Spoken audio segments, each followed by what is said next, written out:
Olá! Hoje é quarta-feira, 11 de julho e começa agora mais um Política em Debate. Comigo, Rogério Castro, e com o repórter de política, Vinícius Marques. Olá, Rogério. Olá a todos. Boa tarde a todos. Vinícius, não tem como começar o programa dessa semana, embora hoje já seja quarta-feira, sem falar do rolo, do imbróglio que foi domingo em relação ao prende e solta envolvendo o ex-presidente Lula, né?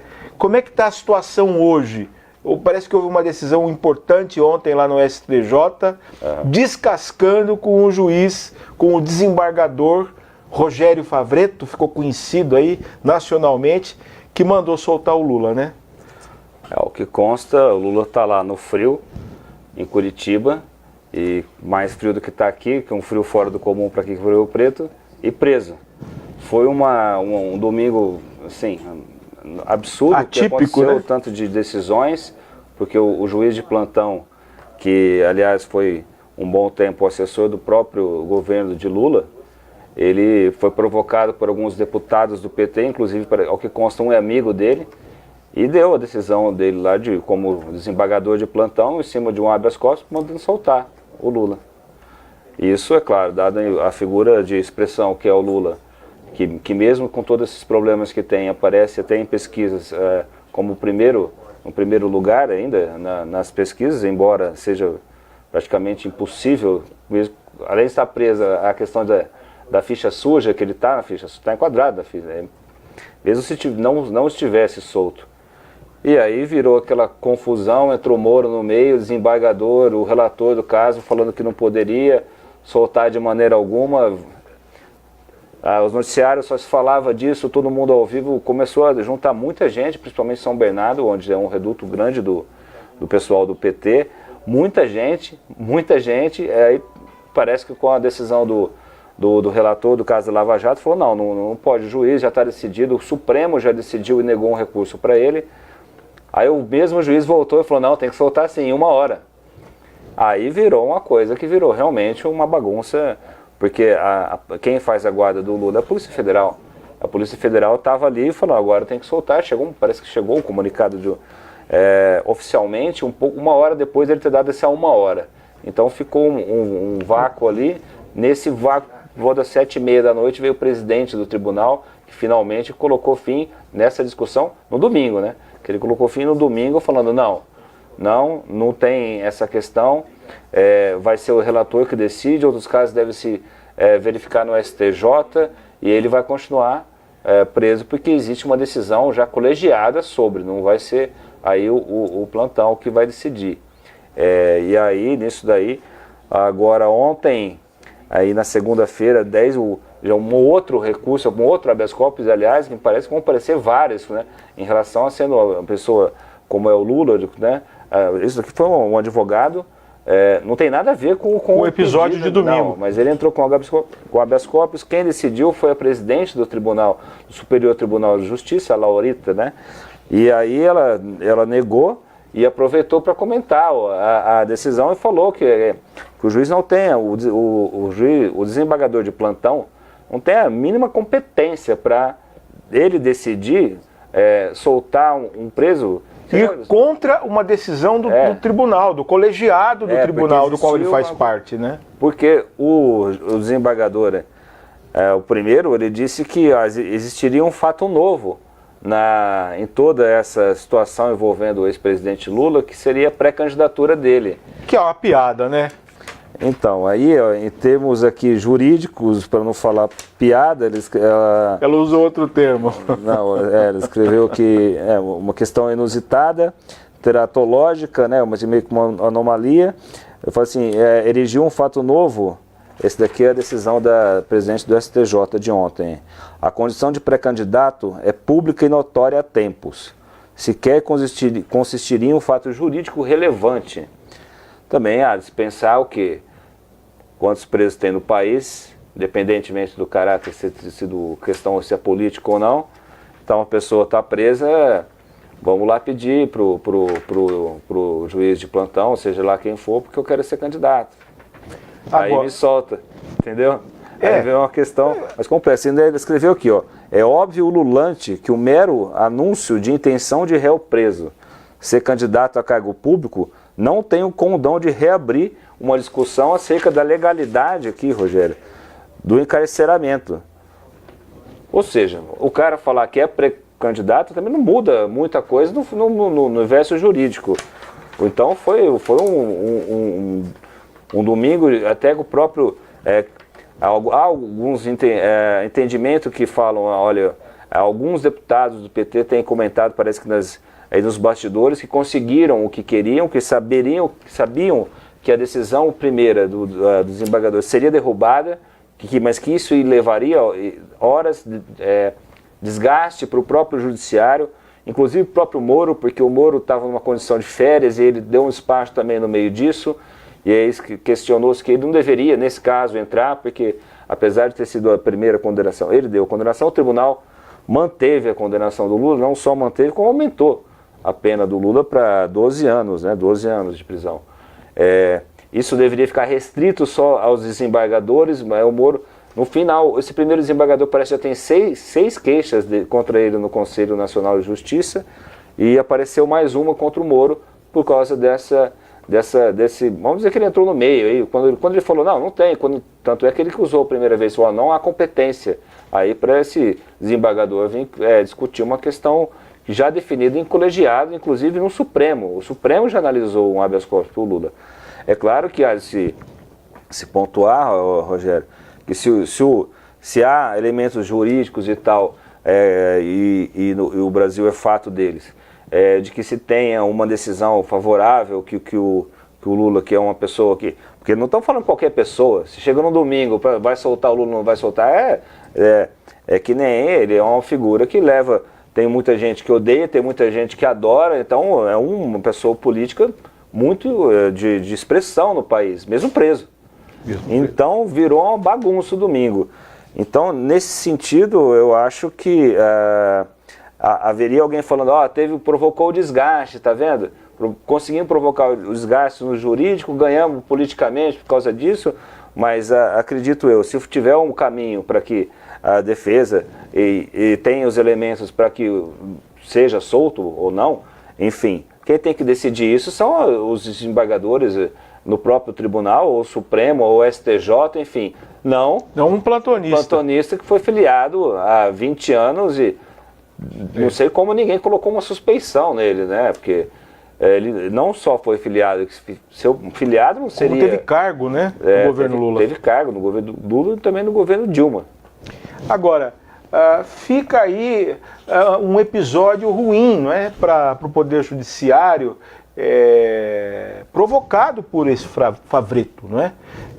Tem todo, né, para quem entende minimamente do assunto, existe uma velha palavra no mundo jurídico, né, quando juízes, advogados, promotores, mas fala-se muito em advogado, recorrem aí a expedientes não ortodoxos para tentar beneficiar seu cliente, que são as chamadas chicanas. E foi isso que pareceu, né, com essa decisão desse desembargador aí, plantonista, de tentar soltar o Lula.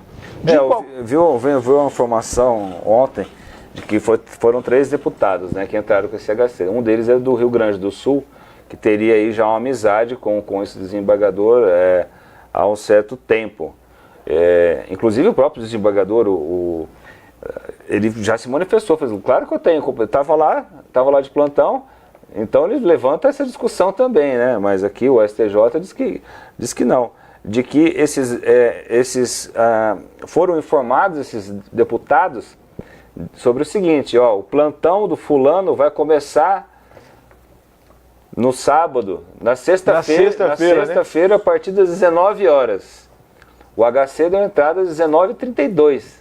Ou seja, já foi feito de caso pensado, né? E aí, o próprio deputado recebia um toque que ele estaria lá, né? E aí fez, mas aí a confusão porque isso daí pode provocar uma confusão depois, né? Claro. Você viu lá na própria frente do tribunal também, já começou a aglomerar gente, depois vira um rolo, pancadaria, uma situação que pode acontecer, queira ou não, pode acontecer. Não está se falando de qualquer pessoa vamos soltar, não é? E aí virou uma brincadeira até, mas envolvendo um alto nível do judiciário, dos desembargadores provocados aí, que nem você disse, que essas brechas que vamos lá, está de plantão, vai que solta. Realmente acho que a decisão primeira tomada na noite do domingo do presidente e agora da Laurita, pelo menos dá uma acalmada. Porque há esperado já um trâmite jurídico de que seja em agosto analisado um pedido, porque está em recesso esses órgãos, principalmente questão Supremo e tal, seja reanalisado um novo pedido do presidente, inclusive para falar sobre a inegibilidade dele ou não. Que não existe.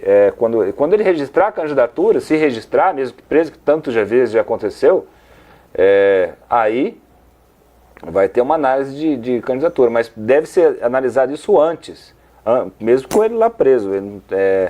Porque se a gente fala, X já fizeram um levantamento, X foram presos e hoje são eleitos e tal, mas era uma questão assim, apesar de que inusitado também, mas era pessoa presa durante alguma operação, preso preventivamente e tal, não está cumprindo pena de 12 anos, né? Então vai ter isso ainda, vai dar muito pano para manga, né? Eu espero que seja feitas as claras, as decisões que nem estão tendo missões ao vivo, até longas e às vezes extremamente chatas, de decisões de 12 horas, 16 horas, mas que se tem uma definição e põe um fim nessa história, que é muito difícil. Eu avalio o ex-presidente, além de conseguir sair, ser candidato, mesmo que saia não será.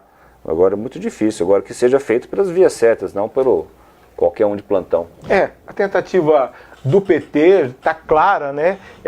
De martirizar a figura do presidente Lula e chamar a atenção para a presença dele, para a existência dele, não é? Esse fato de domingo, independentemente do resultado, que foi um resultado ruim para o PT e para o Lula, que continuou preso, chamou a atenção para o Lula. No domingo só se falou em Lula. Hoje é quarta-feira, nós estamos falando em Lula. E é isso, mesmo ele não falando ainda, porque tem desdobramento. Exatamente. Falando que eles vão fazer hoje. Mesmo ele não sendo candidato, a avaliação hoje é que ele é um cabo eleitoral. É importantíssimo, não é? Já que ele é o primeiro colocado nas pesquisas, mesmo preso. Por outro lado, também há uma rejeição muito grande à figura dele. Sem dúvida. Não é? Mas o candidato, resta saber se o candidato que for ungido pelo Lula, não é? Que fala-se aí no Fernando Haddad, no ex-governador da Bahia, Jacques Wagner, se vai conseguir transferir para si esses votos aí do Lula, não é verdade? Agora... É um cenário que, como que ele vai fazer a campanha ali, né? Por isso que esses episódios são bons, né? Essa campanha que eu falo, essa campanha para quem for que não seja ele, né? Vão usar, assim, porque é uma figura realmente de expressão, mas não deixa de dizer, voltando aí, uma coisa que parece que não, que inclusive o que aconteceu domingo parece que pode ser repetível. Sim, que nem sim. E o PT vai fazer de tudo para que se repita, para que o Lula continue na mídia, não é? Isso é muito claro, essa estratégia do PT. E falando nessa coisa de transferir voto, Vinícius, se a gente lembrar do passado recente, o Lula tem esse poder, né? Ele fez isso com o Fernando Haddad, na Prefeitura de São Paulo, que era um poste, ninguém conhecia Fernando Haddad, e fez com a Dilma. Quando ele falou de imposto, a gente vai... Vai. É isso aí. Mas agora não sei, agora esse é um debate todo, claro, político e jurídico. Agora nós estamos também ali na Assembleia Legislativa, Rogério, você que está acompanhando mais, estão os deputados da região, é tudo agora um pouco eleição, né? Isso daqui não existiria também se não fosse eleição, essas decisões, essas brigas jurídicas. E na Assembleia tem para votar lá a LDO, agora o Márcio França que assumiu o lugar que outrora do Geraldo Alckmin, agora candidato ainda a presidente, porque também não se sabe se muda isso, porque já estão querendo que o Dória seja, assuma, né? Ele não está estagnado nas pesquisas. E lá parou a coisa, né? Está um debate político-eleitoral lá, de que pé que está lá. A situação está tensa na Assembleia, Vinícius. O que acontece? O Márcio França e o Geraldo, o Márcio França e o PSDB eram um em carne, né? Até o Geraldo Alckmin, até ele deixar ser vice do Geraldo Alckmin, assumir o governo e anunciar que é candidato ao governo, à reeleição. O PSDB não admite essa situação, não admitiu perder o governo de São Paulo depois de 24 anos. Quer dizer, desde 94 que o PSDB elege o governador, com o Mário Covas, com o Alckmin e com o Serra. Então não quer perder esse bunker, né, importante do país que é São Paulo. Então começou uma briga. Ao mesmo tempo, o França, por ter sido vice do Alckmin, esperava o apoio do PSDB. O próprio Alckmin sinalizava uma boa vontade em relação ao Márcio França, que realmente foi um parceiro dele nesses últimos 4 anos. Uhum. Só que o resto do PSDB não pensa como o Alckmin, não quer perder o poder, não é? E aí virou uma briga. Resolveram, falaram, não, nós vamos ter candidato. E lançaram o ex-prefeito de São Paulo, João Dória. O Márcio França, na sequência, começou a fazer um limpa ali no governo. Você sabe que ali tem muitos cargos de confiança, né? E foi bastante. E foi bastante. Chegou até aqui na região, né? Vários, então. Tanto que o Valdomiro ganhou até um apelido, né? De vice-rei da província. Né? Porque o Valdomiro é o homem do Márcio França aqui na região. E já trocou um monte de cargos aí. E eles falam, mas espera aí, o pessoal reclama, mas o PSDB fez isso o tempo todo, o que a gente não pode fazer? Exatamente, é cargo de confiança, não é verdade? E o que aconteceu? Aí houve essa cisão, hoje eles são inimigos, fidagais lá na Assembleia. O PSDB hoje substitui o PT, na época em que o Alckmin era governador, como o grande opositor do governador Márcio França lá na Assembleia. E tá um rolo lá por quê? Para os deputados saírem de recesso, as férias, né, de meio de ano... Merecidas, né? Merecidas. Eles têm que votar antes a lei de diretrizes orçamentárias. Sem votar essa lei, eles não podem parar, eles não podem entrar em recesso. O PSDB está obstruindo, está travando as votações lá, querendo modificar a LDO, também é contra um projeto que foi encaminhado pelo próprio Alckmin antes de sair do governo em abril, que é um projeto que extingue o IPESP.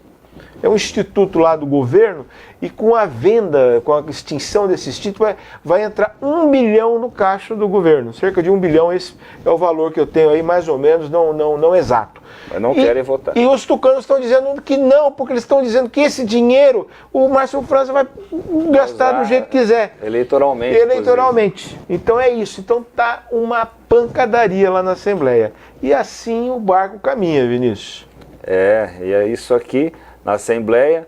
Aqui está mais calmo porque a Câmara aqui entra em recesso mesmo, né? Então, não tem eleição, né? Já votou a LDO, só tem algum outro vereador que vai ser candidato, mas em Brasília parece que a coisa também está agitada, né? Também está agitada. Estão provando projetos lá, toque de caixa. Né?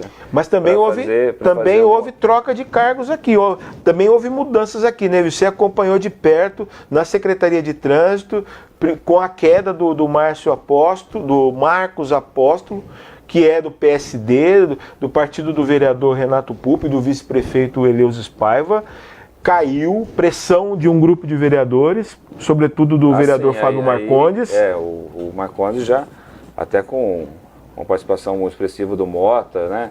Dessa questão aí, já discussando com o Edinho, então o Marcondes vai nomeou o sucessor do Amaury Hernandes. Do Amaury, né? Vai ser o Vilela, que já foi secretário, inclusive, do Valdomiro. E indicado pelo Fábio, também no Valdomiro. E aí parece que vai ter mais alterações que nós estamos apurando aí ainda e vamos acompanhando. É isso aí, gente. Olha, estamos chegando ao fim de mais um Política em Debate. Fique com a gente, acompanhe a nossa edição de amanhã, né, Vinícius? Que o Vinícius está aí cavucando novas informações, novidades da política rio-pretense estadual e regional. E valeu pela audiência. Valeu, Vinícius. Obrigado, Rogério. Obrigado a todos.